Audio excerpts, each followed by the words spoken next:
Migrar es el sendero en busca de la vida perdida. Les recuerdo, queridos amigos, que estamos hablando con Norberto Rasch, teólogo, psicólogo y activista de los derechos humanos por las personas con discapacidad. Me hablabas de estas personas que habían quedado excluidas con lo que pasó en Córdoba, anulados, me estabas comentando. Anulados entre los marginados, ¿no? Sí. Ahora, eso se repite en cualquier esfera de la sociedad, en cualquier, digamos, no es una cuestión de la sujeta a la pobreza o, entre comillas, si queremos, gente que no tiene, personas que no tienen la oportunidad de instruirse de una manera más digamos, fluida, porque se repite, yo he tenido situaciones de niños ocultos, por así decir, a la sociedad con una discapacidad en gente que tenía un buen pasar económico. ¿Y esto de dónde viene? Y ahora pasamos al ámbito de la iglesia, ¿no? Siempre me dicen, pero es fácil en la iglesia hablar de discapacidad, el amor, el perdón. No, digo, es peor todavía. Porque especialmente en la iglesia, y como también somos una cultura judeo-cristiana influida por, digamos, por estas normativas, por más que no tengamos fe, ¿no es cierto?, o no se tenga fe, está el complejo, o digamos, el tema de la culpa y del pecado, ¿no? Entonces, y la discapacidad es causa de una culpa, de un pecado, es un castigo de Dios, se dice, ¿no? Entonces, ¿qué mejor que esconder a la persona con discapacidad para que la gente del pueblo, de la ciudad, del espacio en que nos movemos, no nos censure de culpables de algo, ¿no? Y no hay cosa más lejana que en el Nuevo Testamento de alejar la culpa y el castigo de la, digamos, separar las cosas. Jesús mismo, los discípulos le preguntan, ¿no? ¿Y estos que son ciegos, por qué son ciegos? ¿Por sus pecados o a causa de los pecados de sus padres? Y Jesús le contesta, nada que ver, no tiene una cosa con la otra. Estas personas son ciegas y también ellos están acá para la gloria de Dios, estamos haciendo su trabajo, sus tareas. ¿Se puede entender como que hay una discapacidad en la conciencia social? Tú me dices que un 25% de las personas de la sociedad, tomando en cuenta los familiares, familia tipo, 4 personas por uno que esté en condición de discapacidad, que el 25% de la sociedad lo está sufriendo. ¿Qué pasa con el resto? ¿Qué pasa con la conciencia humana? ¿Hay discapacidad para eso también? ¿Porque no lo comprendemos o sencillamente preferimos esconderlo, como dices tú, de las familias? Bueno, dos cuestiones. En primer lugar, cuando hablo no más para aclararlo, ¿verdad? Sí. Cuando hablo del entorno no hablo de la familia tipo, sino de las personas que están cerca de la persona con discapacidad. Puede ser un amigo, un compañero de trabajo, un vecino, porque a veces la familia, como tal, ¿sí?, abandona a la persona con discapacidad, ¿no? Dejan abandono. Entonces, cuando hablo de entorno, son las personas que están ocupadas y cercanas, que por lo general es la familia, pero no siempre es la familia, ¿sí? Primero. Segundo punto, yo creo que en la sociedad no hay una discapacidad de comprensión. Hay un endurecimiento del alma, un endurecimiento de ver al otro como sujeto de derecho, y esto va por la pobreza, por la alimentación, también por la discapacidad. ¿Por qué? Porque si yo digo, yo lo he escuchado muchas veces eso, ¿no? Todos tenemos alguna discapacidad, incluiría en todos aquella discapacidad social para comprender. Y no es cierto que todos tenemos una discapacidad. Yo puede ser que tenga la dificultad de ejecutar una tarea, ¿no es cierto? Porque las personas pueden tener dificultad para ejecutar una tarea, quizás para hacer música, para ser agricultor, albañil, o cualquiera fuese la tarea que quisiese hacer, pero eso no es una discapacidad, es una dificultad de no haber aprendido tal cosa o porque no me gustaba, ¿sí? Porque si yo digo, hago el axioma, ¿no? Todos tenemos alguna discapacidad, pensando en esas cosas que yo no sé hacer o me cuesta hacer, ¿qué lugar le otorgo al que realmente tiene una discapacidad? ¿Dónde está la diferencia? ¿No? Porque, bueno, yo escuché decir en una reunión a una persona que decía que para él las prostitutas son discapacitadas morales y digamos, no hay coherencia en ese axioma, ¿no es cierto? Sí. Por eso cuando empezó diciendo todos tenemos una discapacidad y terminó con ese ejemplo y yo me levanté y me fui. La verdad que no me pude aguantar, digamos, semejante discurso en un lugar donde se hablaba digamos, incluso una cuestión moral, ¿no es cierto? Claro, pero Norberto, fíjate que hay algunas teorías, seguramente has estado en contacto con ellos, donde la gente hace de las cosas descabelladas naturales. Esto, por ejemplo, que me estás narrando, es un paso de naturalizar una cosa que para nosotros, que tenemos una conciencia un tanto diferente, es absolutamente descabellada. Claro, Otras personas podrían estar pensando diferente a nosotros en este momento. Sí, totalmente. Pero bueno, por eso yo en lo personal, digamos, insisto en la cuestión semántica. Hay un video que es interesante que habla del transcurso, digamos, y del desarrollo semántico del concepto de discapacidad, ¿no? No es tan semántico, sino un desarrollo cultural. Semántico es lo que ocurre cuando yo hablo de eso, ¿no? Antes se hablaba directamente de inválidos, ¿no? Inválido es alguien que no vale nada. Sí. Inválido, ¿no? Después se habló de minusválido, vale menos que, Sí. menos que yo. ¿Cuál es el patrón para medir el valor de la persona? El valor es la dignidad y bueno, nosotros, después escuché hablar, somos todos iguales. No somos todos iguales. Valemos lo mismo. ¿Sí? Frente a Dios quienes tenemos fe y frente al Estado quienes son ateos o agnósticos, ¿no es cierto? Valemos lo mismo, no somos iguales, nadie es igual a nadie, por suerte, ¿sí? Tenemos esta diversidad que nos permite justamente ser tan distintos, ¿no? Decía en un logo de una remera que hicieron los jóvenes, decía, lo único igual es que somos todos distintos, ¿no? Algo así por ese estilo. Después empezó a hablar de personas con capacidades diferentes. Y si todos tenemos capacidades diferentes, uno toca la guitarra, el otro anda en bicicleta, son capacidades diferentes en las tareas que desarrollamos en la vida. Uno es predicador y el otro es cantante, en el ámbito de la iglesia, ¿no? Claro. O como sea. Y después se habló de necesidades especiales. Y si porque tenemos capacidades distintas, todos, más allá de que haya o no una discapacidad, tenemos necesidades distintas. El futbolista necesita una pelota, el guitarrista necesita una guitarra, porque nada haría el futbolista con una guitarra en la cancha de fútbol, ¿no? Su necesidad especial es tener un balón para jugar. Digamos, lo estoy haciendo una cuestión así muy, digamos, explicativa. Entonces, sí se comenzó a hablar de, ya junto con la convención, de personas, por primera vez personas, ¿no? Personas portadoras de discapacidad. Y es un término que se utiliza muy poco tiempo porque es erróneo, porque la persona con discapacidad no es portadora de ninguna enfermedad, no contagia a nadie.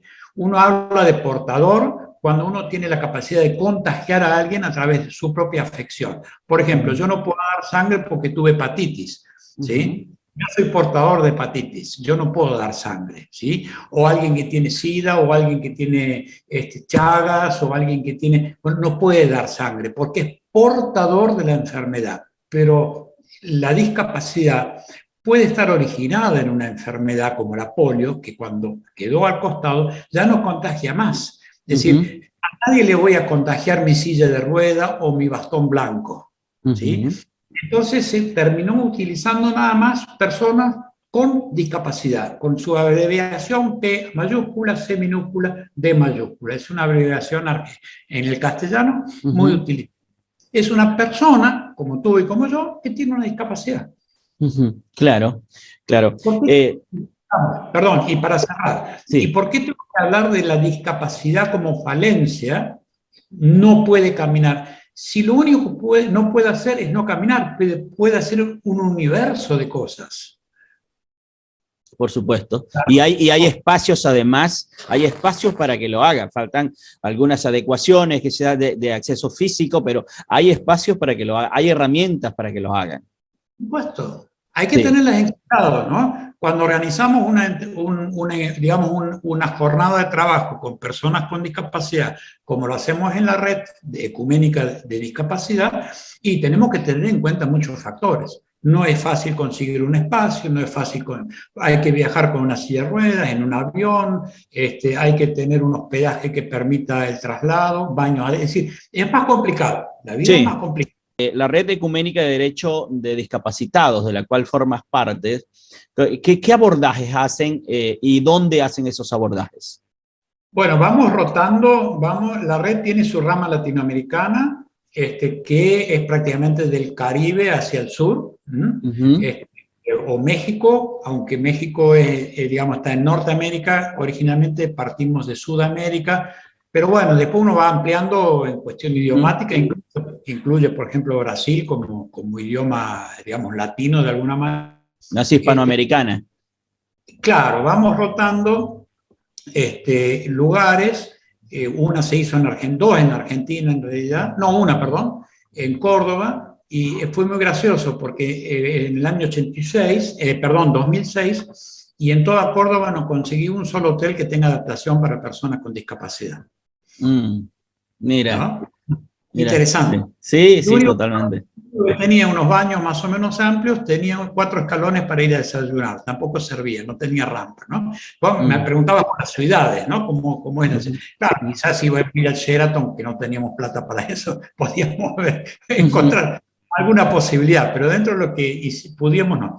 Así que nos hemos reunido 2 veces en Cuba, una vez en Ecuador, en Lima, en Colombia, en Argentina, en Chile. Bueno, vamos rotando y las temáticas siempre son relacionadas, análisis relacionadas con la discapacidad, por ejemplo, cuestión indígena y discapacidad, teología y discapacidad, cuestiones de implementación en las congregaciones con discapacidad, y ahora estamos planificando, buscando un lugar justamente, vamos rotando, ya hemos recorrido todos los países, pero bueno, se complicó un poco con la pandemia y con las cuestiones ahora ya de traslados por cuestión del COVID. Vamos a recalar seguramente en São Leopoldo, en Brasil, haciendo una reunión con las distintas instituciones de formación teológica. Ya hemos estado en Lima hace unos años para que la temática de la discapacidad y su análisis bíblico y así sea, digamos, incorporado como una materia curricular en Latinoamérica en las distintas instituciones teológicas. Qué bueno, qué bueno. ¿No? Te pido que incorpores también a la migración y la discapacidad. Se ha hecho hace, ahora que lo recuerdas, hace unos 4 o 5, antes de la pandemia, se ha hecho también un encuentro en el cual yo no estuve, pero fue más en la zona de Cuba, Haití, por el tema de los terremotos que hubo, el tema de los migrantes y la discapacidad, y hemos hecho el año de la pandemia, debe andar el Zoom por ahí dando vueltas, se puede recuperar la grabación, justamente todo un trabajo por Zoom. Ese año tocaba, digamos, presencial, pero no lo pudimos hacer, y se aprovechó para hablar sobre justamente la relación entre la migración, tenía que ver con toda la migración venezolana, colombiana, ecuatoriana, por toda la situación política, en relación a la discapacidad, ¿no? ¿Cómo vive la migración la persona con discapacidad? Yo ahí... Les recuerdo, queridos amigos, que estamos hablando con el licenciado Norberto Rach, psicólogo y teólogo, activista de los derechos humanos por las personas discapacitadas. Y ahora mismo, licenciado Norberto, estás dando un curso en la Red Ecuménica de Educación Teológica, ¿no? ¿Qué significa para ti poder llevar el conocimiento sobre lo que pasa en torno a la discapacidad y propiamente la discapacidad a las personas de este país y ahora con la virtualidad de quien nos pueda escuchar? Bueno, para mí, digamos, el tema de la tarea de sensibilización de las personas para que comprendan lo que sucede con la discapacidad y con las personas con discapacidad, me parece muy importante. Y aprovecho, bueno, cualquier rincón donde yo puedo meterme, como decía, aparezco y digamos, lo mío no se circunscribe solamente al ámbito de las congregaciones de nuestra iglesia o en el ámbito ecuménico dentro de las iglesias que necesitan este trabajo, sino, bueno, ahora hemos... ya a partir de hace 3 años estamos trabajando este proyecto, incluso con el fallecido colega Pedro Kalmbach, que era miembro de esta facultad, virtual que tenemos ahora. Y bueno, finalmente llegamos a un final de elaborar los materiales y ahora justamente el jueves pasado comenzó el curso en la red es la REET, ¿no? Es nuestra Red Ecuménica de Educación Teológica, sí. ¿no es cierto?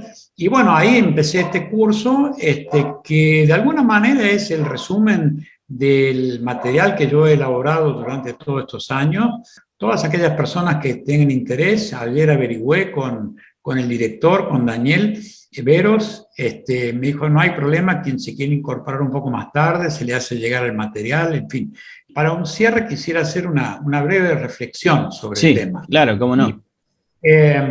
Cuando irrumpe el hecho de la discapacidad en una familia, sea por el nacimiento de una persona o por un accidente, o por cual fuera la situación, la primera pregunta que siempre se hace la gente es ¿por qué pasó esto? ¿No? Y quisiera advertir que es una pregunta totalmente equivocada. Porque, en primer lugar, con esa pregunta estamos buscando un culpable de algo, ¿no? No que no haya responsabilidades, pero la culpa no nos lleva a ningún lado, ¿sí? Porque yo podría decir, bueno, a ver, la culpa la tuvo, en el caso de mi hijo, ¿no? La culpa la tuvo el colectivero, el chofer que venía, digamos, mal en el tránsito. Pero en realidad yo podría decir, bueno, quizás también la culpa fue mía porque ese día mi hijo quería faltar al colegio y le dije, no, tenés que ir al colegio, ¿no? O también podría decir la culpa fue porque, bueno, podemos llegar hasta, no sé, hasta tiempos inmemoriales buscando culpables, cuando eso no soluciona nada, ¿no? En todo caso me deja libre a mí, libre de responsabilidad, pero no me sirve de nada. Así que buscar un culpable no tiene sentido. La segunda pregunta que siempre surge, bueno, ¿para qué pasó esto? ¿No? ¿Por qué o para qué? Entonces viene toda esa fantasía, Dios me eligió para ser un padre especial o una madre especial, o Dios me eligió para ser el gran amigo de esta persona, ¿no? Buscando entonces, ¿para qué sucedió esto? Y también es una pregunta errónea, porque me coloca en la situación o de héroe o de mártir, ¿no? Claro. Tanto si tengo la discapacidad o si acompaño. Y Dios me puso una silla de ruedas porque quiere que yo dé un mensaje, y entonces soy el gran mensajero, el gran héroe, o me puso aquí para que sufra, entonces soy el mártir. Y tampoco me lleva a nada esto, ¿verdad? La pregunta es, en realidad, ¿qué hago con esto que sucedió? ¿No? ¿Cómo lo vivo? ¿Cómo hago para vivir esto? Para que sea de beneficio para mí o para los otros, ¿no? Claro. Empezando por el perdón, empezando, sí, por esto de perdonar a lo que sucedió, perdonarme a mí mismo por lo que pudo haber hecho o por lo que pudo haber sucedido, pero ¿para qué no sirve? ¿Por qué no sirve? ¿Para qué no sirve? ¿Cómo transito? Bueno, claro. Para las personas con fe, yo no puedo decir, bueno, Dios me puso acá para que sufra, no. Dios me está acompañando para que yo saque de esto el mejor partido, ¿no es cierto? ¿Cierto? Y eso se llama el proceso de resiliencia, ¿no? El proceso de resiliencia es hacer un nuevo paradigma, un nuevo camino a partir de lo que hay. No puedo volver atrás, no puedo volver atrás el tiempo, no puedo volver atrás la situación. La situación es esta. Para seguir viviendo me queda esto. Es como cuando a algún empresario se le prende fuego al aserradero, ¿no es cierto? Claro. O se le fundió el motor del auto. Bueno, ¿cómo hago con esto? ¿No? Digamos, no son ejemplos que se equivalen, pero digamos, hay un nuevo comienzo, o una familia que por algún motivo se destruye. ¿Cómo se recomienza? Y se recomienza con lo que hay, ¿no? Como me decía un correntino una vuelta, me dice, es lo que hay, chamigo, decía. Sí, está bien. Bueno, Pastor, hemos llegado al final de nuestra entrevista. Me da mucho gusto tenerte acá con nosotros. Y me gustaría en otro momento volver a a encontrarnos en este espacio y seguir hablando. Y quiero dejarte también, nosotros estamos acá en Posadas con un ciclo de charlas y talleres sobre salud mental, y este tema de la salud mental en las personas vinculadas a las personas con discapacidad y las personas con discapacidad, creo que es un tema muy importante. Así que si te das una vuelta por Posadas en algún momento, avísame y seguramente armamos una charla, conversamos de eso. Te agradezco muchísimo que nos hayas acompañado, ¿sí? Al contrario, que tengan una linda tarde y bueno, muchas bendiciones para todos y a dejarse sensibilizar por la vida, que creo que es lo importante. Amén. Queridos amigos, hablábamos entonces con el licenciado psicólogo Norberto Rasch, teólogo de la Iglesia Evangélica Luterana del Río de la Plata, psicólogo, activista de los derechos humanos, dedicados, por supuesto, a las personas con discapacidad o a las personas por la discapacidad, como lo mencionó él, y desde allí está aportando para que nuestra sociedad sea una sociedad un tanto más digna, menos discapacitada, y que podamos vernos a todos con valor importante para ser dignos y ser un poco más iguales, aunque él dijo, no todos somos iguales. Con esto, queridos amigos, vámonos a una pausa y volvemos enseguida.